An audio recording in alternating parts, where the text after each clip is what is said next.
Você sabia que a justiça social é mais importante para evitar doenças mentais do que medicamentos? Pois é, quem afirma isso é o relator de saúde da ONU. A pobreza está intimamente ligada a riscos para a saúde mental. Crise econômica e social e cortes feitos pelo governo têm impacto direto na saúde da população, levando ao sofrimento mental.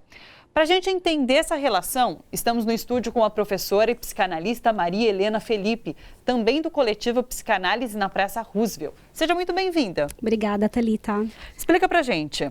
De fato, a pobreza está relacionada com com problemas, com doenças mentais. E quando a gente fala de depressão, por exemplo, tem uma relação direta com a miséria, com as desigualdades? Thalita, acho que principalmente pelo desamparo que essa população está sujeita. Sim. Né? A gente tem passado agora por um avanço do neoliberalismo muito grande, né?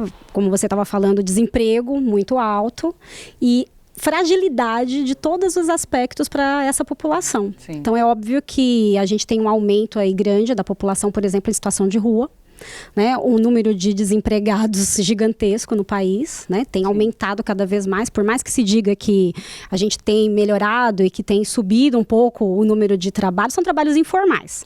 Né, eu acho que a gente pode dizer que a instabilidade e a dificuldade de acesso de direitos, né, porque é isso que tem acontecido, uma dificuldade de acesso a políticas públicas que possam incluir essas pessoas, agrava muito mais a possibilidade de tratamento, seja por uma diminuição do investimento no SUS, né, é uma dificuldade muito maior agora até de conseguir uma consulta, ou de conseguir uma terapia, ou qualquer outro tipo de inclusão social, que vai agravando para a pessoa até uma forma de como cuidar de si ou cuidar de um parente, de alguém que possa ter uma situação de instabilidade mental ou de algum tipo de sofrimento psíquico.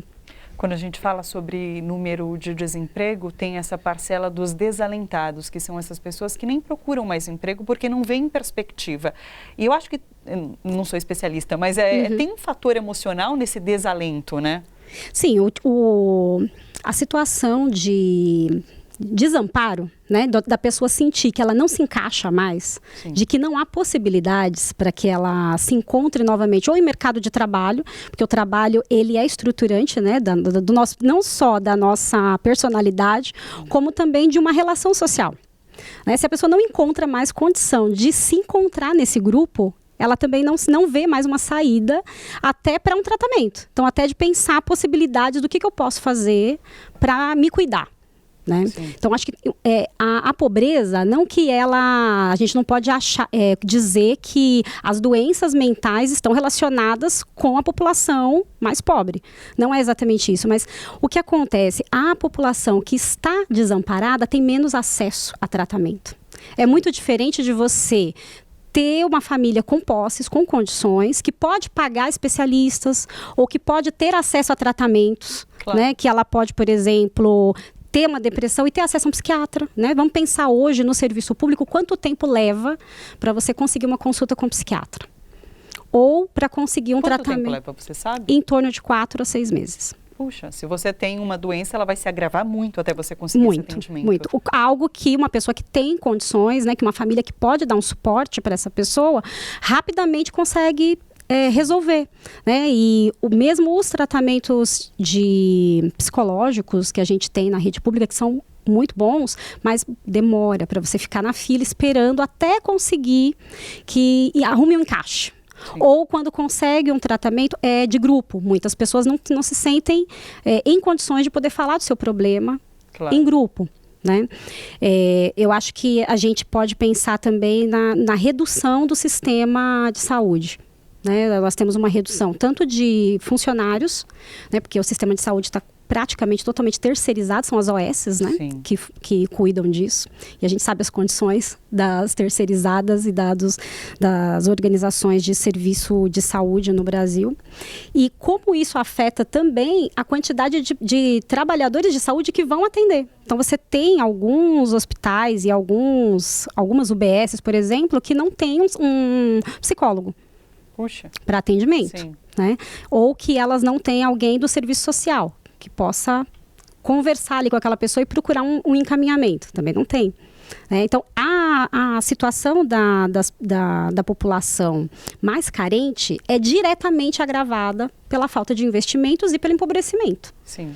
E juntando a isso o fato de que hoje em dia tudo se torna algo individual. A nossa sociedade prega que se você está com algum problema, a pessoa, estando desempregada, se ela agora está com algum tipo de, até mesmo a depressão, é vista como um problema individual. Tira-se um pouco esse olhar do social. Não, temos uma questão da sociedade. Mas psicólogos, no geral, encaram dessa forma ou não? Não, eu acho que, no geral, e a minha área, da psicanálise, nós também entendemos que existe algo do social. Entendi. O indivíduo ele não está sozinho nisso.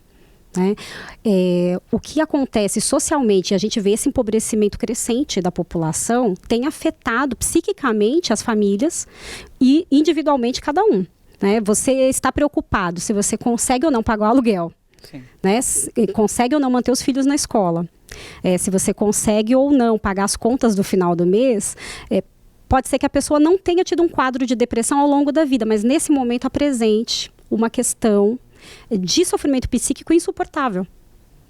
Porque é isso, como lidar com a instabilidade sem pensar em como ter recursos. Porque você recorre ao sistema de saúde e ele está totalmente soterrado de pessoas. Existe um mito, eu já ouvi algumas pessoas falando que assim, gente mais pobre não tem depressão, porque tem tanto problema que ela não tem depressão. Isso é um mito, de fato, é uma mentira. Claro. Até porque a impressão que dá é que a população mais carente não teria direito ao inconsciente, E os sofrimentos são os mesmos. Eu acho que a grande questão é o que recursos tem para lidar. Sim. Você tem um crescimento muito grande, por exemplo, de alcoolismo. Que recursos, às vezes, cada indivíduo encontra sozinho para poder lidar com a dor? Sim. A questão da depressão fica muito glamourizada nesse indivíduo que sofre sozinho em casa, e então ele fica ouvindo música ou então deitado. Não, tá cheio de gente com depressão indo trabalhar, inclusive altos níveis de suicídio no trabalho. A gente teve há pouco tempo um caso de suicídio de um professor no próprio local de trabalho. Era um professor da rede pública, se suicidou na sala de leitura. Então, assim, não dá para dizer que ele não está em depressão só porque ele conseguiu sair para ir para o trabalho. Então, existem várias formas de sofrer. E as pessoas que estão passando por situações graves de pobreza e principalmente de instabilidade financeira também estão sofrendo de vários tipos de problemas, depressão um deles. Eu vi uma fala de um professor da Universidade do Estado do Rio de Janeiro, o psiquiatra Jurandir Freire Costa. Ele falou assim: daqui a 20 anos, talvez possamos vir a compreender a depressão psiquiátrica para além da indústria farmacêutica. É ainda muito relacionado, quando você tem depressão, você é tratada isoladamente como indivíduo, com remédio, e não se entende, então, essa questão da sociedade, o quanto isso está interferindo na sua saúde mental. Sim, essa é a questão. A depressão, a Maria Rita Kell tem um livro maravilhoso, que é O Tempo e o Cão, onde ela trata da questão da depressão, tenta compreender um pouco, e ela fala muito dessa questão da depressão relacionada com a questão do social. A gente vive um tempo onde ele é extremamente imediatista, extremamente acelerado. Você não pode ter tempo para pensar sobre a sua vida, pensar um pouco demais sobre o que você está fazendo, como é que eu estou caminhando. A gente precisa desse tempo. A gente precisa de um tempo entre uma coisa e outra para poder se questionar. Parece que o ócio não é mais socialmente aceito. Você não pode. Na verdade, a gente não. Exatamente, não pode ficar parado, E muitas vezes a gente vê pessoas depressivas que dizem assim: eu ponho a máscara e vou pro trabalho, e estou trabalhando, eu estou bem, e por dentro eu estou desabando. Acho que a depressão ainda ela é muito subestimada, tem um olhar muito glamourizado dessa coisa artística, de achar que o depressivo, o depressivo é uma pessoa que cria, que faz coisas maravilhosas, então ele precisa desse instante, e ao mesmo tempo tem uma rapidez que a nossa sociedade pede, que é a questão do remédio. Então é por isso que as indústrias farmacêuticas ganham tanto com essa questão, porque é muito mais fácil você toma uma pílula, toma um remédio que vai te deixar um pouquinho mais alegre para você aguentar trabalhar mais, para você aguentar esse ritmo tão rápido que você não pode parar para pensar. Sim. Então, vamos de novo, vamos mais uma vez, toma outra pílula, né? Então, para a indústria farmacêutica isso é muito bom. Para a psicanálise, não é essa a fórmula, né? Sim. Você precisa parar para ter esse tempo, né? E esse momento que a gente vive com um capitalismo selvagem, né? Sim. A situação que a gente está no Brasil, né? Crítica, exatamente o desemprego, né? Porque as pessoas, na verdade, estão procurando outras formas, né? Que elas estão bem, elas estão, na verdade, achando formas de sobreviver. Sim, isso, o que eu faço, né? Então, a pessoa vai do Uber a aplicativo de comida, né? E aí, o remédio entra nessa facilidade de conseguir te fazer continuar. Então, é mais um dia, você consegue, não para pensar sobre aquilo. Então, acho que a indústria farmacêutica ganha nisso, porque a gente também está acelerado, a gente não quer dar um tempo, porque leva para se pensar sobre isso, você leva tempo. Justamente, como a psicanálise trata essa depressão que tem um contexto social? Porque como mudar esse contexto? Eu acho que, na verdade, é como acho que a mudança do contexto, a gente tem... Aí cada um acha a sua forma, sim, né? Existem várias formas de atuação. Mas a psicanálise tenta entender o que é esse indivíduo dentro desse contexto. E por que a gente vai colocando esse tempo como nosso também, né? Por que a gente continua caminhando nessa loucura desse tempo, né? Então, a rede social, né? Então, todo mundo precisa estar muito feliz na rede social. Então, a psicanálise, acho que a pessoa que consegue fazer as suas análises pessoais, e aí é caso a caso, né? A gente não vai ter uma fórmula para todos, mas é a ideia de se entender dentro desse contexto, né? Por que cada um de nós precisa buscar estar nessa loucura desse tempo, sim, né? Sem poder parar para se pensar. Né? Então, o seu motivo vai ser o meu vai ser outro. Claro, a gente consegue caminhar dentro disso. Porém, a gente não pode perder de vista que existe sim o contexto social, que é isso, uma questão da produtividade, porque cada vez está sendo cobrado desse sujeito mais produtividade. Então, para ser mais produtivo, ele precisa estar mais feliz, né? Ele precisa demonstrar que está feliz, ele precisa vender socialmente que está muito feliz. Então, acho que a psicanálise para um pouco, né? Dá esse tempo para o sujeito conseguir se pensar. O que socialmente, no dia a dia de trabalho dele, ele não pode. Sim. Eu vi uma vez um e-mail que circulou nas redes sociais, que era uma funcionária que mandou um e-mail para o chefe, para o patrão, falando assim, olha, hoje eu não vou trabalhar porque eu não estou bem mentalmente. Não estou bem, não estou legal. E já falou assim, não, bacana, fica em casa, descansa, porque pra gente é melhor que você fique descansando, que você bote os pensamentos em ordem e volte depois quando estiver recuperada. Mas isso não é o normal. As pessoas, inclusive, inventam motivos quando não estão bem, motivos físicos, quando não estão bem mentalmente, para não ter que trabalhar. A gente tem um tabu muito grande, né, com as doenças mentais. Então, no geral, as pessoas procuram esconder, não dizer, até para a própria família é muito difícil, né, entender o que é isso que esse sujeito tem, né? Como a gente pode classificar exatamente, dizer, rotular o que é uma depressão? É muito difícil, né? E como existe esse tabu e esse preconceito, num geral, com as doenças mentais, porque ninguém quer dizer para ninguém que tem uma doença mental, porque é diferente de você, por exemplo, ter um câncer. Né? Quando você tem câncer, todo mundo se compadece. Nossa, coitada. Sim, todo mundo solidário. Todo mundo solidário, né? E tal. E aí, quando você diz que tem depressão, fica sempre... Você não tem como localizar. Né? Não dá para localizar no corpo. Você vai dizer que é aonde? Né? É a perna que dói? Né? Não é meu braço? O que eu tiro?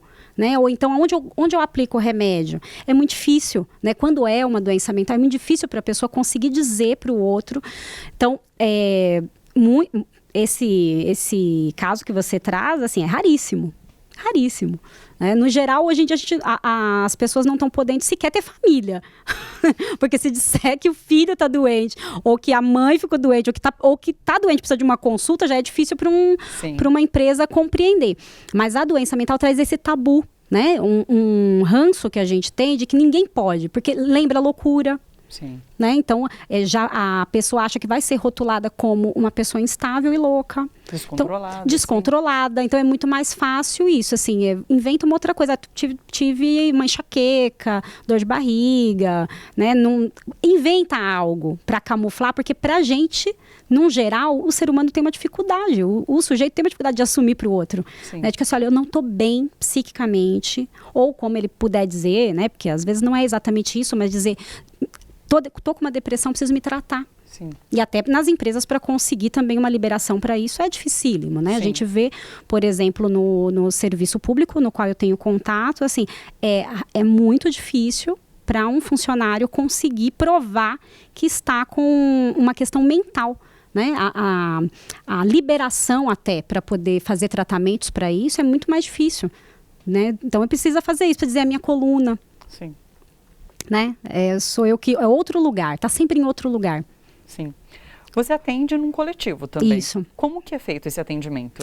O coletivo da Praça Roosevelt atende todo sábado na Roosevelt, das 11 às 2h30, mais ou menos, da tarde. Nós temos uma lista, são 15 psicanalistas. As pessoas chegam a partir das 11 e colocam o nome na lista e... Conforme os analistas vão liberando, vai passando para o próximo. É isso, e nós fazemos esse atendimento todo sábado. Quem são as pessoas que procuram esse atendimento? Thalita, todo tipo de pessoas. A gente atende desde pessoas em situação de rua, até pessoas que estão, assim, ficaram desempregados, faziam suas análises pessoais pagas, ficaram desempregados, não têm condições de continuar, e aí vão para a praça porque sabe que lá vão ter um atendimento gratuito. Então, a gente tem de todo tipo, de pessoas de muito longe, vem pessoas de extremos da cidade, já recebemos pessoas de Parelheiros, vindo para a Praça Roosevelt. Para fazer esse atendimento. Porque é difícil de encontrar de outra forma. Então, a gente tem alguns coletivos na cidade, né? Nós temos a Casa do Povo, que também faz esse atendimento mais ou menos parecido com o nosso. A gente tem mais um que é... Não lembro agora o nome, mas eu vou me lembrar. A gente tem mais um coletivo, nós temos e temos também agora no CCSP também, tem um coletivo fazendo esses atendimentos aos sábados. Sim. Então, nós temos em torno de 3 coletivos em São Paulo, por enquanto, que a gente tem contato. Sim. Você falou sobre essas questões do país, sobre esse momento atual que a gente vive. No início do ano, a jornalista Eliane Brum publicou um texto falando que o Brasil está fazendo com que as pessoas adoeçam. A gente até fez uma discussão aqui no Bom Pra Todos sobre isso. Sim. Você acha que de fato é isso? O Brasil está adoecendo as pessoas? Acho. Fica um pouco difícil dizer que não. Eu acho que a situação atual, principalmente nós que fazemos atendimento na praça, né, e acho que os últimos momentos, né, a última eleição e esse último ano, né, esse primeiro ano de governo, acho que tem trazido isso desde a instabilidade clara e real, né, palpável, que é o desemprego, empobrecimento, o poder aquisitivo que diminuiu. Então, mesmo quem está empregado sofre com o aumento da qualidade, da possibilidade de vida, né, que ficou muito mais cara, mas também é um medo e algo que está velado, né, que vem da dificuldade mesmo de olhar e ver futuro, ou de pensar que pode ser agredido, de que pode perder direitos.